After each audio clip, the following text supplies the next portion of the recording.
And we had a little bit of a smattering of Hebrew, and I came home and I said, okay, I'd like to learn Hebrew. My parents knew Hebrew because they had lived in Palestine.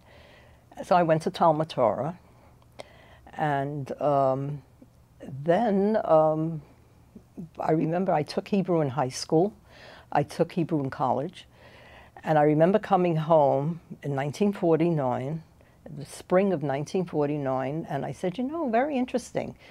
With no thoughts in my mind about anything. I never asked for anything, although I got everything I wanted. I was an only child. It's a very interesting poster one I saw in the classroom today.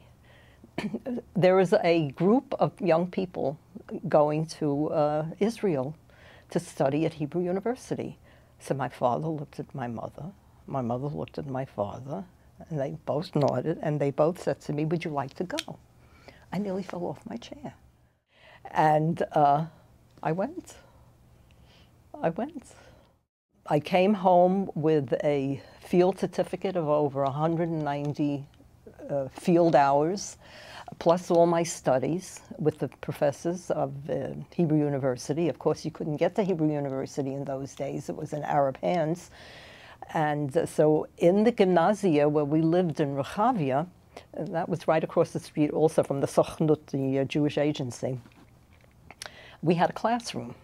So we'd fall out of bed in the morning and we would trudge over to the other end of Jerusalem where the Alex Seligsburg school, which was a Hadassah school, would give us our meals. That's where we went for meals. And we had a ration card because certain things were rationed like eggs and meat and poultry and so forth.